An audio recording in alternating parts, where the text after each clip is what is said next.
Hi everyone, we're going to be looking at some of the craziest life sentences of convicts, and I'm not sure what to expect. Okay, let's dive into the crazy. This is Jaleel Smith Riley in a Cincinnati, Ohio courtroom, who police say confessed to a robbery killing a 20-year-old woman This guy is like super tall. I just had to point that out. That's crazy.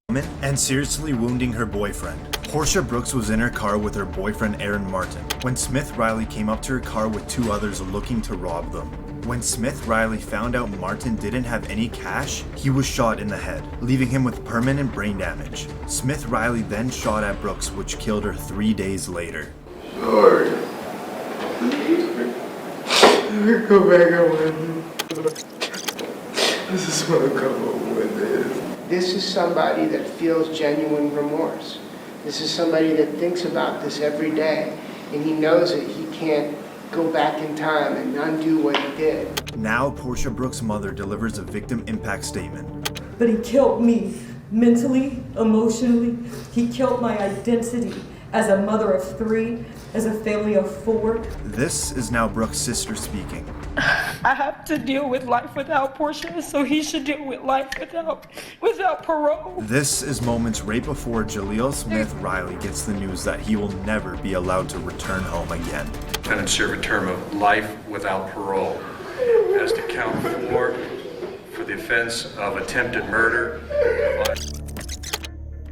Maybe he had a lot of anger issues. We really don't know. I think the biggest thing is this guy needs to have some therapy. When you have a loved one that dies from something that brutal, you don't want to see that person out on the streets ever again because they really don't deserve it. He should have thought about it before he actually committed it. Life without parole. As to This is Diana Lovejoy. She used to be married to Greg Mulvihill living in Carlsbad, California, but soon their marriage fell apart and they divorced. After a messy divorce and lots of legal trouble, it ended with the court ordering Diana to pay $120,000 to Greg for his stake in their family house. The court also ordered that she must share custody of their son. Diana became furious about hearing the court orders, so she planned to kill her ex-husband by teaming up with her boyfriend, Weldon McDavid. Ew. Greg was shot in the torso, but luckily the bullet didn't hit his heart and he survived. Both McDavid and Diana conspired to murder, and the court has sufficient evidence against them. Yeah, this girl is crazy beyond belief. I can understand that divorces can sometimes be a little messy, but like, no one should be trying to kill their ex. I don't get that. Maybe she was just under a lot of stress, but like, that still doesn't mean that you can just go up and try and kill someone. I don't know. I'm kind of curious to see how she reacts because I feel like all of these people are already crying, and I never know if like they're actually crying, or if they're just trying to get sympathy and make it a lesser sentence. Because that's what it seems like a lot of people try and do, is trying to make it so that it's a lesser sentence for them. It's so painful that some people in this world seem to think that I would have. She's not even crying. Like, that's fake crying. That has to be fake crying. There's no other way. I don't see any tears. She's looking around the room. It looks like she's trying to figure out if someone's watching her to get some sympathy points. Have it in me to do this. Interestingly, she fainted in court. She lowered her head down toward the defense table for a few seconds. Verdict. We, the jury, find the defendant, Diana Jean Lovejoy, guilty of the crime of attempted murder of Greg Mulvihill. And right when you hear guilty, you hear a thud. Guilty of the crime of conspiracy to commit murder. It silenced the courtroom, aside from hearing her family cry in the background. Alright, we're gonna need to take a break. She then is brought onto the floor. And when medics bring her out, she still appears to be passed out. But doctors later found out she had only fainted. Weldon McDavid received 50 years to life in prison because he was the one that pulled the trigger. And Diana was sentenced to 26 years to life in prison. Wait, so I'm not quite sure with all the lingo of law, but does 26 years to life mean like 26 years and then she might be able to like get out? Possibility of parole, I guess? Because that's not right. I mean, she manipulated the other guy. I mean, they might do it to each other if they ever break up. You never know. So I don't know. This is Seth Welch and Tatiana Fusari, a religious farming couple living in Cedar Springs, Michigan, and they are charged with murder of their 10-month-old girl, Mary Welch. Reportedly, they told police they noticed the baby was skinny and underweight, but did not seek medical attention because of their religious beliefs and... But you don't do it over religious beliefs. That doesn't make any sense. I mean, you can have religious beliefs, but if you notice that your child is underweight, then you should at least try and seek some kind of professional help. There's something that you can do, even if you're religious, to try and seek something out. Reportedly, they told police they noticed the baby was skinny and underweight, but did not seek medical attention because of their religious beliefs and mistrust of medicine and the government. This is the 911 call of the father when he reportedly found his child dead. How long ago did you find this child? It's about an hour and a half. I called my lawyer first thing to ask, When something like this happens, you don't automatically call your lawyer right away. You know that they must have been trying to collect insurance or something on their baby, which is so messed up beyond belief. I mean, like, why would you call your lawyer before 911? That doesn't make any sense to me. I called my lawyer first thing to ask, what's the next thing I could do. So you found the child an hour and a half ago? Yeah. And called your lawyer first, correct? Yeah. Okay. When was the last time you had contact with the child? Last night, When was this? about yesterday afternoon, about 3 p.m. It's not like they're separated from their child, right? I mean, they all live in the same house. Usually a child that's only 10 months old requires a lot of attention at that point because they need their diapers changed. They need, like, a lot of help to do anything. afternoon, about 3 p.m. She goes to bed. And, that was that. Usually Okay, so you put her to bed yesterday at 3 p.m.? Yeah, and then this morning at 10. So you're saying it is normal for your children to sleep from around 3 p.m. till 10 a.m.? Usually about 9:30, yeah. And you said when you found her, she was already believed to be deceased, right? Yes. And that's when you consulted with a lawyer? Yep. He did something in those hours.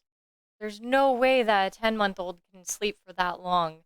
They sleep for like 3 hours and then they're crying because they either need to be changed or they need milk or something, She had to have been gone at that time at 3 p.m. Or even like before that. They'd probably been plotting how they were going to go about doing all of this. And first red flag was the lawyer. So... Do you believe she was beyond help already? Oh, yeah. She was dead as a doormat. Soon after, the autopsy revealed that the... He says it in a way that you can just tell, She was beyond help already? Oh, yeah. She was dead as a doormat. Soon after, the autopsy revealed that the cause of death was malnutrition and dehydration due to neglect by the adult caregivers. And this is the moment they realize they will be spending the rest of their life behind bars. That you're both charged with what they call felony murder while in the perpetration or attempted perpetration of child abuse in the first degree. They're alleging that you murdered one Mary Welch. That is a charge called homicide felony murder. It is life without parole. It requires a DNA sample to be taken upon arrest. Dude, this guy looks which is often like a cotton swab or in the inside of your cheek. The second offense that you're both charged with is called child abuse. This guy looks so dumb. You see him, he's just having his mouth wide open as though he's trying to put on a front. They shouldn't even be allowed to have children again. Ever. Ever. The second offense that you're both charged with is called child abuse in the first degree, where they're alleging you knowingly or intentionally caused serious physical harm to a child. They're talking about this Mary Welch. It is a felony, possible penalty of up to life imprisonment. or any term of years less than life. Okay, but like, they don't seem super sympathetic or really upset about it. I mean, they only seemed upset when they were being convicted on it. I feel like they thought that they were gonna get away with it somehow. I hope they don't have another child on top of that. I hope they don't have like a little 5-year-old or something running around because they're probably not doing well either. And I really hope that they're out of their parents' hands. This is Rhinestone, a Colorado man that went on a crime spree that spanned 5 counties and was broadcasted live by a news station's helicopter. Stone was convicted of carjacking 3 vehicles, including one with a 4-year-old inside. Did you see that? The cops were trying to get his tires, but they accidentally got like 2 other guys. That sucks. Vehicles, including one with a 4-year-old inside the SUV. Oh. Authorities said when Stone sped away, he led police on a chase at speeds over 100 miles per hour. If we rewind here, you can just barely see a vehicle that Stone was driving clipping a trooper with the Colorado State Patrol as he was trying to play stop sticks. He ended up with serious injuries. You see Stone pull out another victim from their vehicle and drive off. He heads right into a busy intersection. Oh my god. And now, the chase is on foot. He books it off the road into a parking lot, running in between 2 buildings.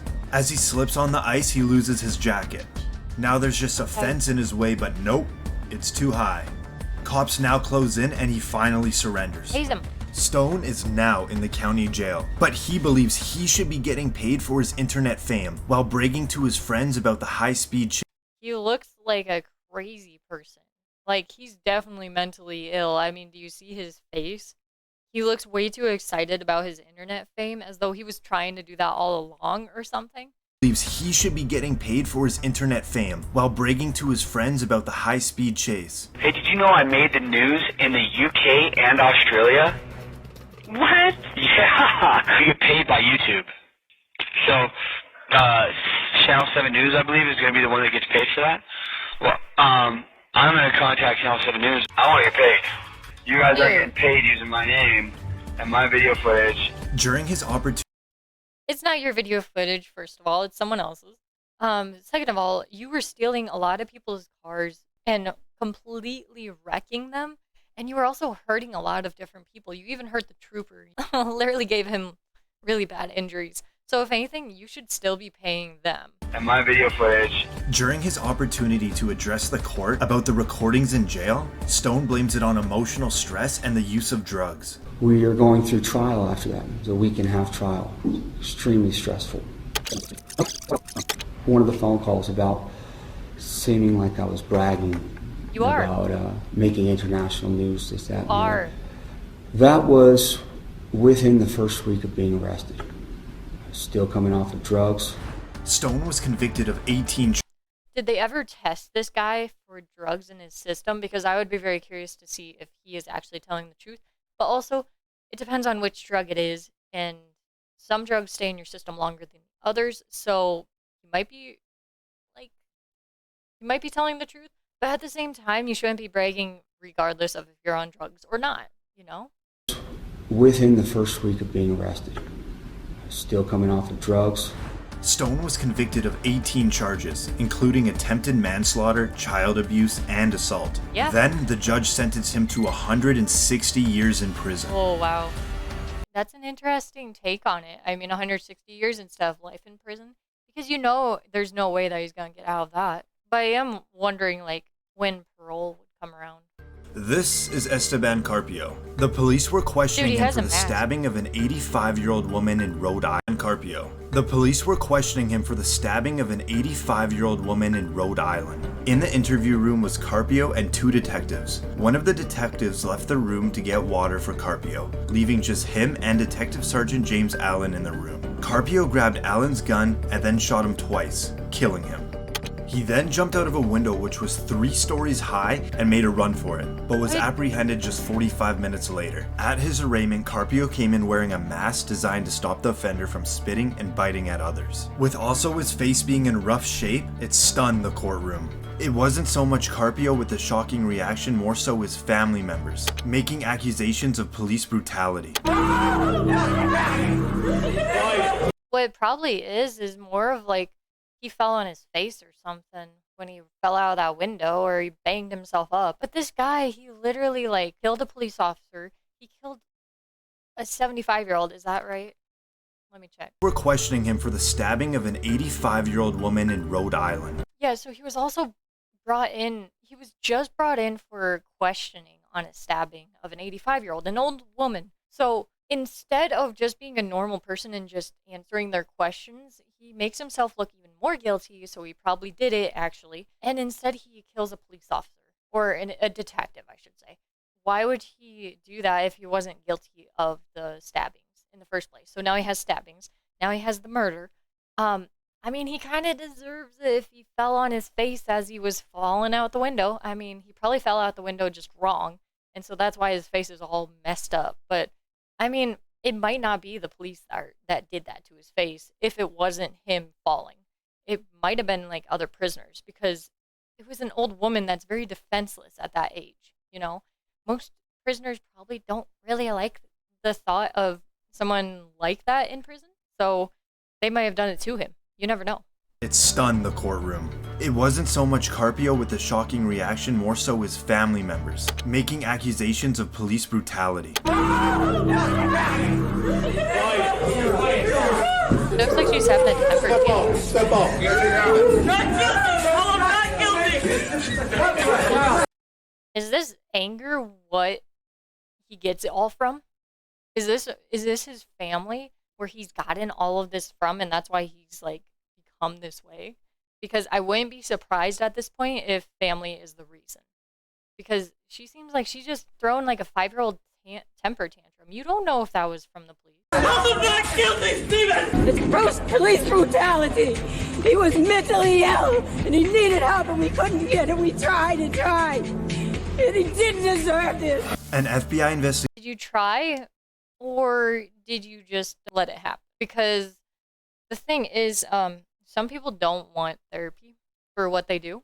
And if he was mentally ill, he still has to be put on trial. So it doesn't matter if he was mentally ill. I mean, yeah, he needs some therapy there, or he needs something. But the thing is, like, he still has to stand trial for the things that he did, even though he was mentally ill. He killed someone. He killed 2 people, possibly.